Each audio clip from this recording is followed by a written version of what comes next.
Good morning po. Ikaw ba'y namumroblema sa daga na katulad ko? Tara, pag-usapan natin yan. Ito ay mga sangkap na makikita lang natin sa kusina. Pawang mga organiko lamang na walang halong kemikal na nakakasama sa tao. Kailangan lang natin ng 1 galon na tubig. At ito ang pinaka-importante nito, ang 20 piraso ng siling labuyo. Mas maanghang ang mga siling sariwa kaysa yung mga siling na pinroseso na. Lalagyan din natin ng sibuyas. 3 piraso ng sibuyas. Meron din tayo ditong garlic powder. Wag na wag mawawala ang sili, sibuyas, bawang at paminta. Dahil sa apat na ito, naghalo-halo na yung anghang at mga baho ng amoy. Ito ang dahilan kung bakit naiirita ang mga daga. Kaya tuluyan nilang nililisan ng paligid. At kung anumang available na maanghang na sangkap sa inyong bahay, ay isama mo na. Makakadagdag din ito bilang pantaboy ng daga. Ang gagawin lang natin ay titiktikin lang natin ang siling labuyo kasama na ang sibuyas at buong paminta. Kung meron kayong bawang na buo ay isama nyo na rin ito. Kaya dikdikin na natin ito sa ating almires. Gagamit nga pala tayo ng tela o kahit itong medyas na ito. 2 medyas nga pala ito para tuluyang masala yung mga latak. Para makasigurado, sasalain pa natin ito ng tela. Kaya ito po nakahanda na. Magsisimula na po tayo mga kani. Narito na po ang pangunahin natin mga sangkap. Sili, sibuyas, bawang, paminta. Ito po yung 4 na sangkap para mataboy natin ang tuluyan ng mga daga. At kung ano meron pang available sa inyong bahay na maanghang, isama nyo na. Ito po yung lalagyan natin 1 galon na tubig. Kaya unahin nating dikdikin ang sibuyas. Pwede natin hatiin muna sa gitna ang sibuyas. At saka natin didikdikin ito sa almires. Okay lang kahit hindi na ito balatan. Kaya pabilisin na natin. Kukunin lang natin ang pinakakatas niya. Kaya kailangan dikdikin natin itong mabuti.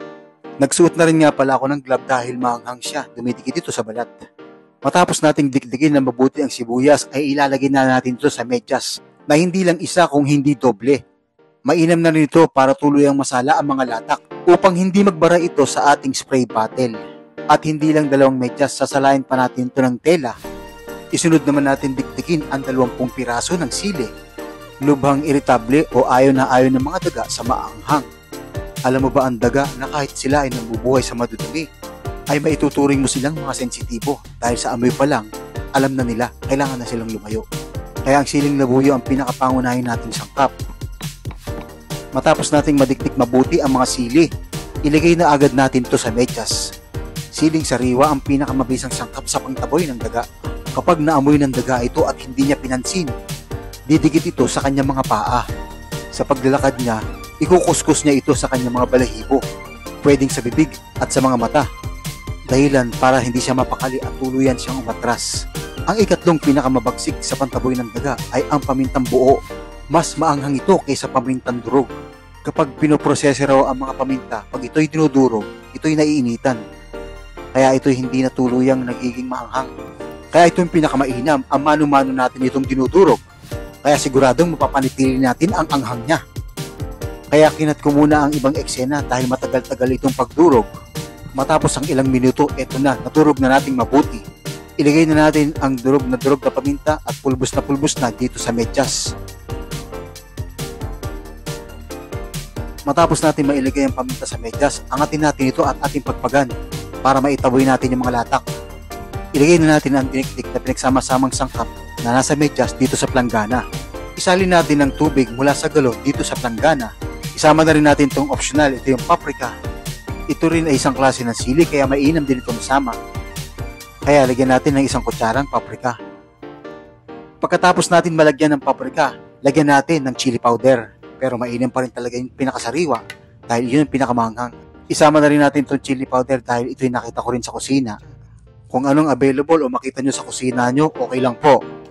Basta meron siyang anghang at nakakasulasok na amoy. Nakita ko rin tong garlic powder sa kusina kaya ilalagay ko na rin to. Pero kung meron kayong bawang, yun ang ilagay nyo dahil ito ay sariwa. Kaya ganun pa rin ang gagawin nyo, didikdikin mo pa rin itong mabuti para maganda at mabisa yung pagkakakatas niya. Matapos iwanan muna ito sandali ng 1 oras. Piga-pigain yung medyas doon sa planggana para mapag-isa at tuloy ang sumama ang anghang ng ating sangkap. Dito natin ililipat yung ating mga kinatas. Kailangan din natin ng salaan at isang tela. Meron tayo ditong good morning towel. Kahit anong available na tela pwede basta ito'y makakasala. Mainam ito'y salain mabuti para hindi ito magpara sa spray bottle. Kahit yung mga inihalo natin, hindi siya durog na durog. May mga buo-buo pa rin talaga mga spices na talagang kailangan natin salaing mabuti. Dahil sa mga rikadong pinaghalo-halo mo, hindi mo na maiwari ang amoy nito. Kahit pala mga tao ay maapektuhan din, buti nilang natutuyo ito. Ayon sa siyensya, mas malakas ang pang-amoy ng mga daga kaysa tao. Kaya habang nanatili ito sa lugar na inisprayan mo, hindi sila babalik dito. Sa katunayan, lagi ko itong ginagawa dahil lagi may dumadating na daga dito mula sa iba't ibang lugar. Habang sila may naaamoy at may nakukuhang pagkain sa paligid, babalik ito at nanginginain ito anumang oras. Ito ang pinakamainam natin gawin, itaboy na lang sila. Isalin na natin ito sa lalagyan, dito sa galon. Pagkatapos mo mag-spray, pwede mo na itong itabi at gamitin muli bilang reserba.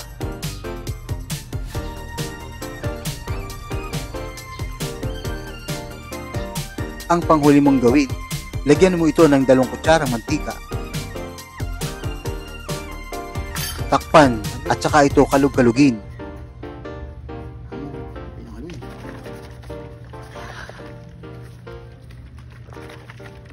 Meron tayong spray bottle dito. I-spray natin to kung saan umiikot o namamalagi yung mga tiga sa bahay nyo. Pinuno na natin yung spray bottle natin, tatakpan na natin. Kaya tara na mga kani, samahan nyo ako mag-spray. Kung saan mo madalas makita yung mga daga, pwede mo itong spray. Multipurpose ang pangtaboy natin sa daga, mapabahay, opisina, anumang establishmento at mga sasakyan. Kung saan sila madalas mamalagi, malaking tulong ito para maitaboy ang mga daga. Basta may kinalaman sa paglilinis at pagbubudigting sa bahay, kaya baka ho pwedeng mag-like and subscribe kung hindi ka pa nakaka-subscribe sa aking channel. Hanggang dito na lang po. Sana po'y makatulong itong mga simpleng paraan na ibinahagi ko sa inyo. Ito po si Mr. Honey po. Maraming salamat po. Abangan niyo po yung susunod na video natin.